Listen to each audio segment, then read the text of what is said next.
this is Samantha here from RecipeThis.com and the voice behind the popular Kitchen Gadgets podcast, Magic with Gadgets. Today I want to show you how to make one of the most delicious old school recipes ever in the slow cooker, and that is slow cooker mince and dumplings. I even have some of the proper stuff to make proper old school dumplings with. And I love doing the mince and dumplings version rather than the beef stew because the mince is a lot cheaper. So it's a great, easy, cheap family meal that you can do at home using your slow cooker. So what will you need? Well, I've already mentioned the dumpling mix. That's an essential part. You can get different varieties of that. So if you wanted the vegetarian one, you can buy a vegetarian version, but I see that pointless when you've got all this lovely mince. But of course, if you are a vegetarian, you can swap this mince for some quorn. So I'm using 750 grams here of minced beef, or if you live in the US, that's ground beef. We've got 3 carrots, an onion, celery, tinned tomatoes. We've got salt and pepper, and we've also got some mixed herbs and some parsley. You can swap some of the tomatoes for some red wine, and you can also swap some of the tomatoes for some vegetable stock or some beef stock, depending on how you like your mince and dumplings. So let's get started, shall we? So let's move some of these ingredients out of the way. Put the lid off the slow cooker. Now this is an interesting one because, you know, some of us feel very strongly about it. Some of us don't care. I mean, should you brown your mince before you cook it in the slow cooker? The recipe for this that's on RecipeThis.com, I do brown it, but it's personal choice. And if you want a dump and start recipe in the slow cooker, then, you know, avoiding the browning is just brilliant. So they didn't have, when I went shopping, any really big packs. So I've got 3 lots of the 250 here to make up 750 grams. I also prefer the 5% fat level mince because otherwise it gets really, really greasy in the slow cooker. And then you end up having to drain it like you would when you're making, say, a shepherd's pie on the stove. So I'm just sticking with the 5%.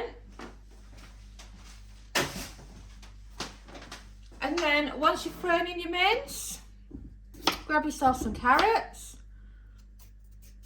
and start peeling them.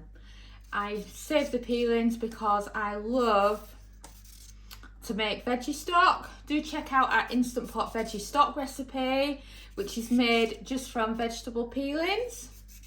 Or also check out our air fryer potato peeling crisps because they're made from potato peelings, but you can swap the potato for carrots and have the same results. It's brilliant.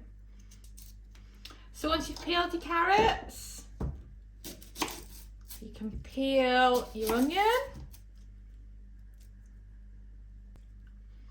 And then once you've done that, grab all your peelings, and I'm going to put these to one side for some vegetable stock.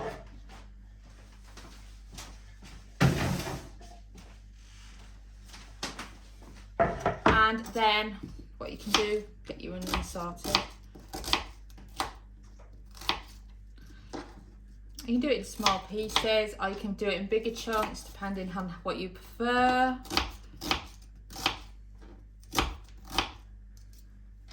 And then you can throw your onion in.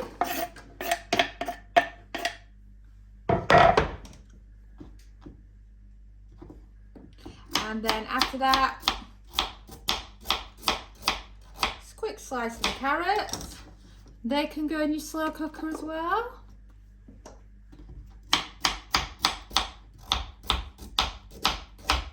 They can be little or large chunks depending on what you prefer, but note, the bigger the chunks, the longer it's going to take to cook in the slow cooker, because quite often when you do any kind of savoury mince slow cooker recipes, like this mince and dumplings recipe, you're always waiting on the carrots. It's always the last thing to be cooked.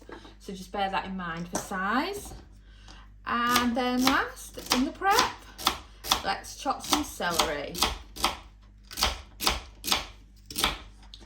And then with the celery, it always has a gritty texture if you don't wash it first.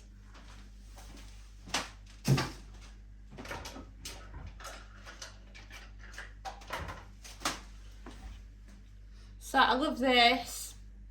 It's the one that I use all the time, and you can just load your celery into it, and then you can give it a quick wash. And then just grab your favourite spoon and break up your mince.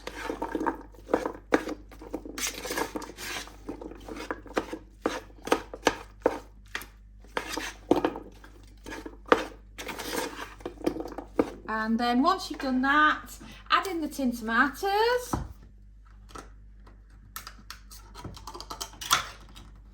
Just 2 cans is perfect. That's 1 can in.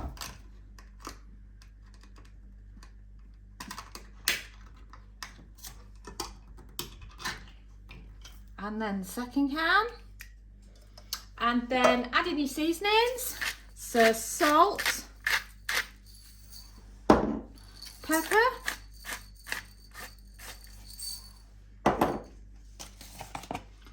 then some mixed herbs, and then the last seasoning, we've got some parsley. And then when you're done, one last stir.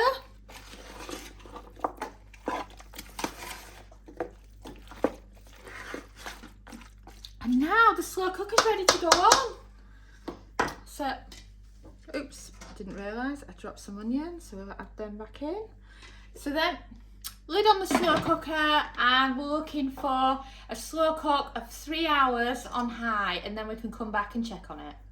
So the slow cooker's done its initial 3 hours on high, so let's get the lid off it now. A lot of steam going on. And now I recommend just giving it a really good stir. And break any bits of the mince up that have not been broken down already. Remember, this wouldn't happen if you'd browned your meat first, but you, like I say, you really don't need to. And just give it a good old stir. And then, once you've done that, grab yourself a fork, because this is the main test. And let's see how well your carrots are doing. Oh, and look. You can tell those carrots are cooked because it's actually broken.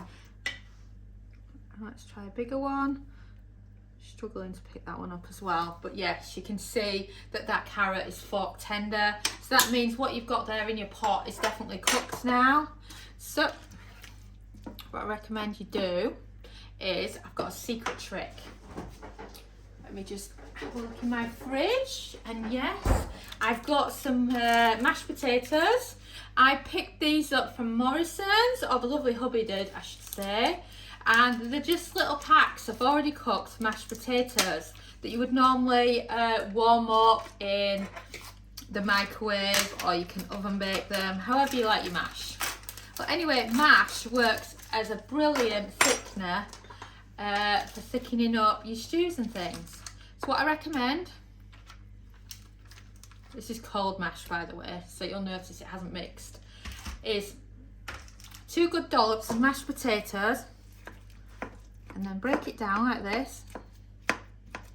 What I also do is, when I've made mash myself, I will put it into ice cube trays and then freeze it, and it's just brilliant like that.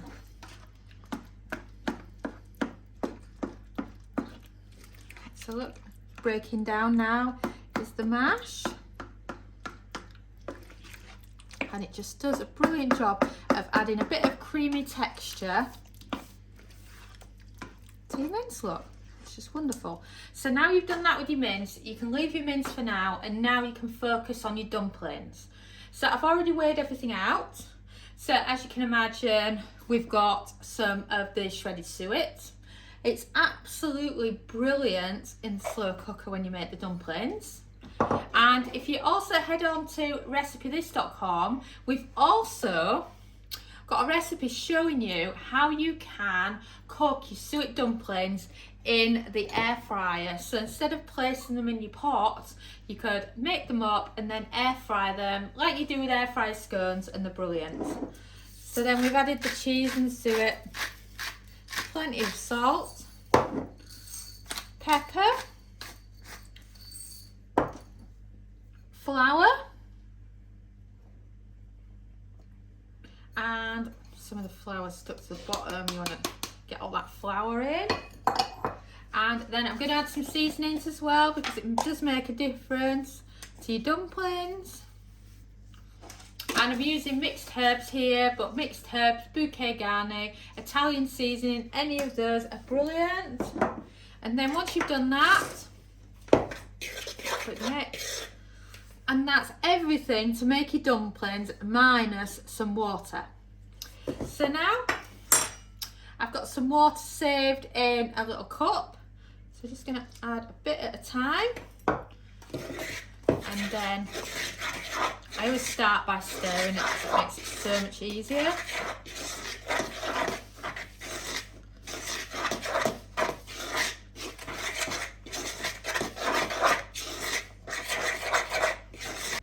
And you can tell that you've got a bit of texture to that now from the water. So now what I recommend is you lose your fork, and then you start by some flour that you can put on your hands. And then I'm just going to move things out of the way a little bit.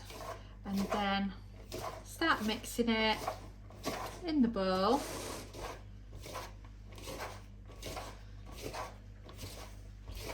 Give it a good mix. It'll stick to your hands a bit, and that's normal. And then it's just a bit too crumbly. Oops, lost it. And then you've got your bowl, but I feel like it needs a little bit more flour, so I'm just going to add some more flour to my hands. And then it's coming together nicely now, which is brilliant. Oh, and you can double batch this, because I find that the quantities it recommends only makes a really small batch. So you could do a double batch of this. So now, once you're happy with it, bowl out the way, other bowls out the way, flour your worktop, and then just give it a good press down, getting the flour everywhere. And then I actually find it easier with a fork.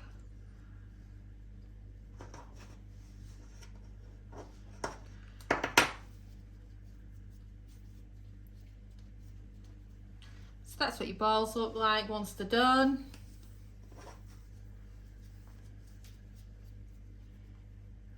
There's 5 of us, so I'm going to try and get 5 out of it.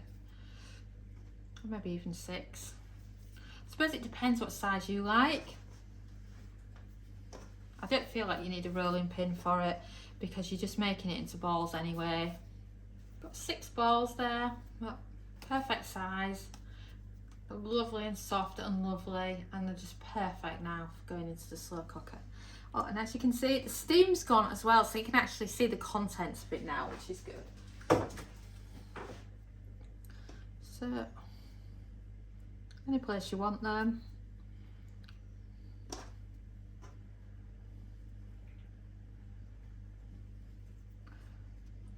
And there you got it. There's your 6 dumplings, and like I say, you can double batch, so if you can imagine 12 of them in there instead, depending how much you all like dumplings.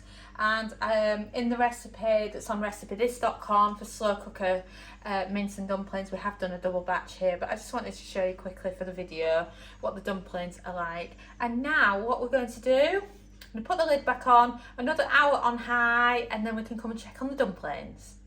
So let's check on these dumplings, shall we? Shall we see if they're cooked in the slow cooker?